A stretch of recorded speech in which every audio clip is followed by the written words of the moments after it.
Try not to laugh right off the bat. What's up, everybody? Brad here, Bruce under review, joined with Average Joe. You didn't do a good job of not laughing right off the bat. Well, I was mid-laugh after I clicked go live, so yep. Yeah. We're back with another duo review tonight. Saint Ambroise? What was it, Joe? No, I'm gonna let you suffer. That is gonna let you suffer. I am not helping you right now, brother. No, 9.2% is their Imperial Stout.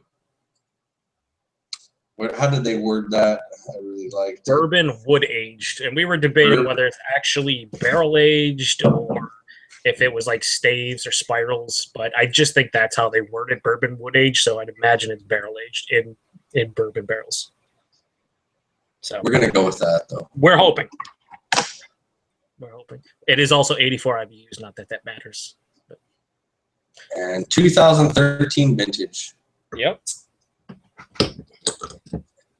And what else? We had the same bottle date. Yep. So it was I think September 6th of 2013. So almost 2 years old. Oh my God, dude, that smells like straight liquor out of the bottle. That's crazy. All right.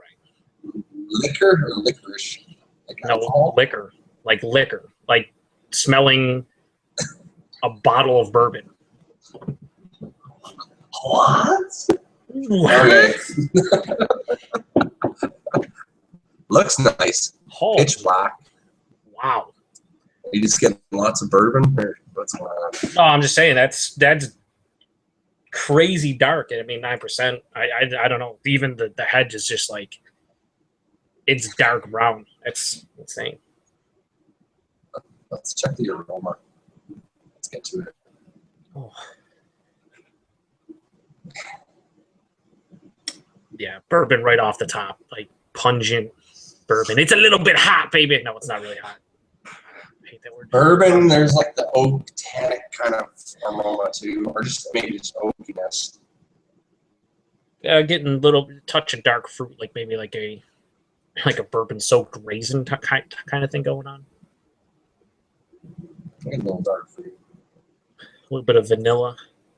You mentioned licorice. I'm picking up a little bit of anise, I would say, more than there. It's like a what? Real slight vanilla. Yeah, it's very like a touch of like a soy sauce for me. Yeah, ever so slight. I mean, I wouldn't say it's a prominent note in the aroma, but like if you're looking hard enough, like we are for the rest of these characters, like I can see exactly what you're saying. But right off the top was like the bourbon bomb, and now it's kind of mellowed out. Yeah, I'm not getting like any even like a roasted malt coffee chocolate type of thing. It's more of just like bourbon, the barrel, vanilla, dark fruits, all of that side, like the chocolate, coffee, roastiness is just, I can't even pick up on it in the nose. Yeah, I wish it had more of your typical Imperial stoutiness. That's not a stouty, baby. Smells real stouty. Like chocolate or a heavier roast would be nice, because it is kind of, yeah, no, I totally agree. Tannic aroma or something. I was just gonna say I'm mesmerized by how it looks. It looks almost like the head itself is so creamy. It looks like it was nitro. It's insane to me. Like it's keeping that cap. Yeah. Nice. Yeah, let's get into it though. It smells pretty solid. Cheers, good sir.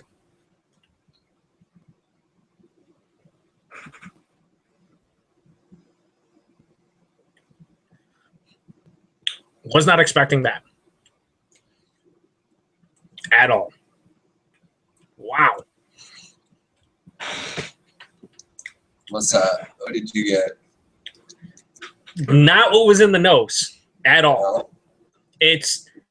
It's like a charred barrel. Like it's smoky. It's a lot of char. The bitterness is very, I don't know, not predominant, but it's very apparent on the finish. Yeah, it's a charred, burnt. Yes. Burnt taste. It's almost like all those characters we got from the bourbon in the nose. They scrubbed that clean and just left it was like they took all those flavors, scrubbed it clean, and just charred the shit out of the barrel and just threw it in there because it's like almost burnt malt. It's charred. It's just it's smoky. It's ashy. Yeah, this is crazy. Like, what the fuck happened? I'm totally confused.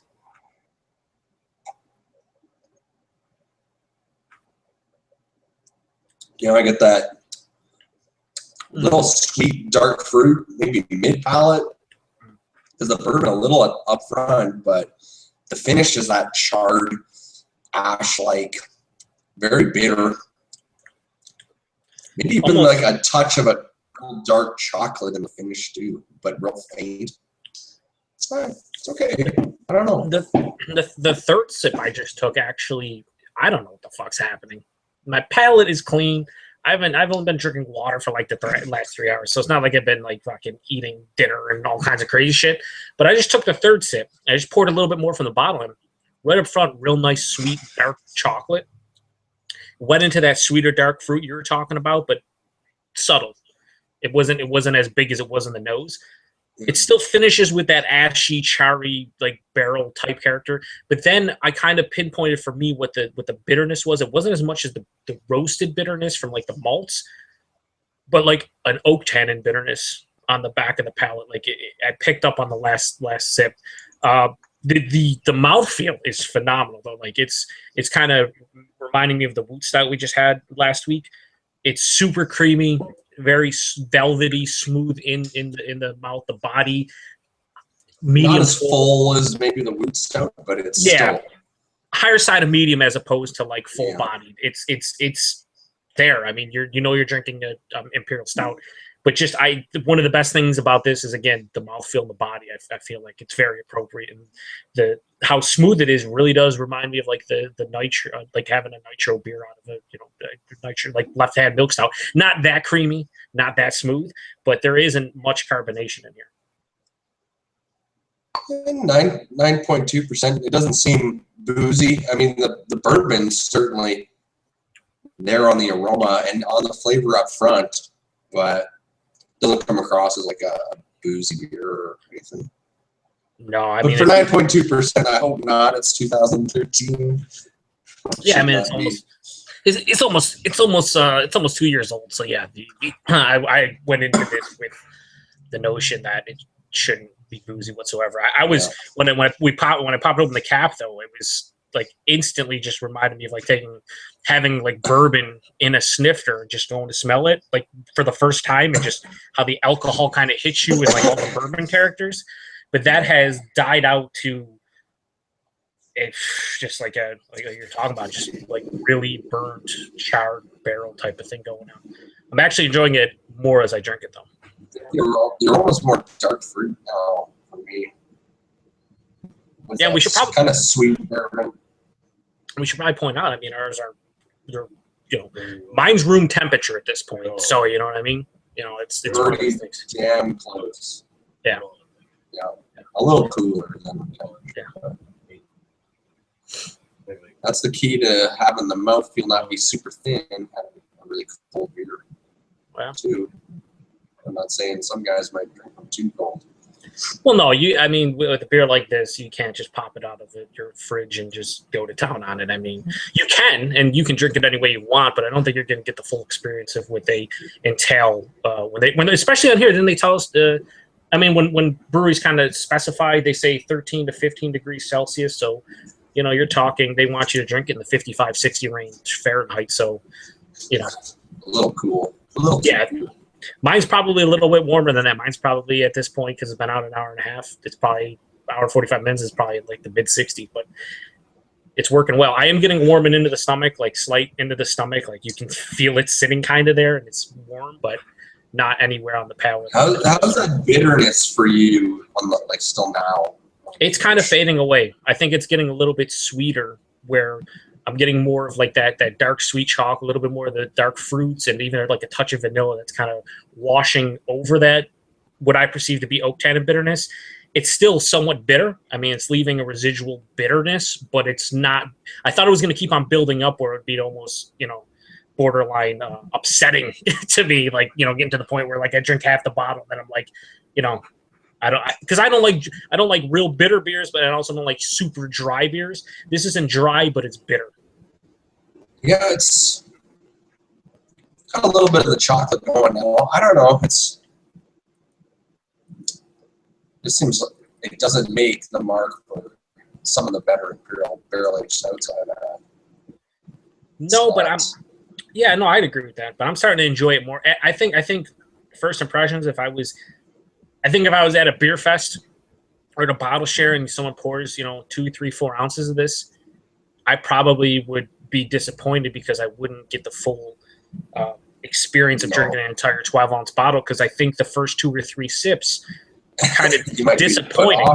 Yeah, like you're disappointing, like the char and the excessive bitterness and the oak tannins, and just it didn't follow the nose, and the nose was pretty solid. But as I continue drinking on it, more things are creeping up and kind of hitting my palate at certain times that is kind of, I don't know, bumping it up in my mind that I enjoy it a lot more. Yeah, it's a good imperial stout, good barrel-aged imperial stout, but I don't know, I guess I'm a little bit fussy in the style. The bitterness and that actually kind of tannic bitterness for me. It's kind of funny that the IBU you said was 86 or something like that. 84, I think it was. Where there were not like right now at the finish, but there were certain sips on it where I could swear this is more bitter than Ruin 10 or Ruin, like something that's super bitter with tons of IBUs. This just seemed more bitter. It's kind of funny how the palate works. I agree. It has a bitter. The thing that kind of bothers me about the bitterness, and this is just more of a personal thing, is that I can't exactly pinpoint why it's bitter. I don't think I don't believe this is like a hop forward Russian Imperial Stout when it's fresh. I can't, and I can almost say with almost certainty that I'm not getting the bitterness from the hops. It seems more oak tannin or even the char, like the char ashy barrel-like thing going on. So it still could be the oak tannins combined with everything. And I don't typically like a huge oak tannin presence. Not when it's, this substantial. So that's the finish for me. Like even just a little on the palate still, it's that kind of real charred, burnt oak tannic. But I, like you say, not a big fan of it. That's just what kind of sticks on my palate. So I don't know. I like it. I think it's good. I have no problem drinking the rest of this. I like the fact that bitterness is calming down as I continue to drink it. If it was like the first couple sips, I'd be very disappointed. So I still think it's good, but I was hoping for more, I guess. I would say, yeah, it has a fair bit of complexity. Maybe that finish kind of, I would say it kills it for me because it just doesn't blow me away overall. But I would say it's a nice imperial stout. I'd give it like an 85. Be my grade for it. Yeah, I'd give it like an 87, 88-ish, like just into the like lower B plus type of range. Yeah, I mean, if it followed the nose, it probably would have been at least another grade better, maybe like an A- for me or something. I like the nose better. Taste kind of fell flat a little bit. There, like you said, there is complexity there, and it's funny because the complexity isn't even like you take a sip and all things are happening. It's like each sip is bringing something different to the dance, but I don't think it all necessarily works well together in certain areas. Like you're getting like chocolate over here, but then you get these oak tannins, and you're just hoping the oak tannins get kind of washed away from the chocolate. Weird things are happening. That's a good way to put it. It just didn't all really work well together. It's not a great cohesive beer, is what I'd say. It's somewhat disjointed. From sip to sip, you get different experiences, and when that happens, I don't know. I'm not as enamored as I would be if it was a little bit more blended well. Yeah. Agreed. Yeah. Shorter review. I don't know. Yeah, I want to point out if Aaron watches this, even if he doesn't, I got this bottle from my buddy Aaron. He sent me this, and he sent me the Brassier du Monde Teku that I drank in it. So thank you to him for this. He also sent me the 2013 vintage, which maybe we'll be able to do if you have a bottle of that. Which? 2013 vintage ale from them. Oh yeah, I do. I don't know if I have the 213, but I have one of them. But yeah, Might have to get into that at some point. Good of him to, yeah, that's for sure. Yeah, really cool. And preferably, maybe drink one of these beers when it's, fall time or winter time and not 85, 90 degrees outside. Just, This was just one that's nice when you don't have to go buy a beer because we both had it for years. So I totally agree. But yeah, we'll wrap it up. Anyone joined or checks it out, appreciate you watching. And Joe, appreciate you joining me. The review, it's fun. Yeah, appreciate it, man. It was a great time. Cheers to all your viewers as well. Cheers.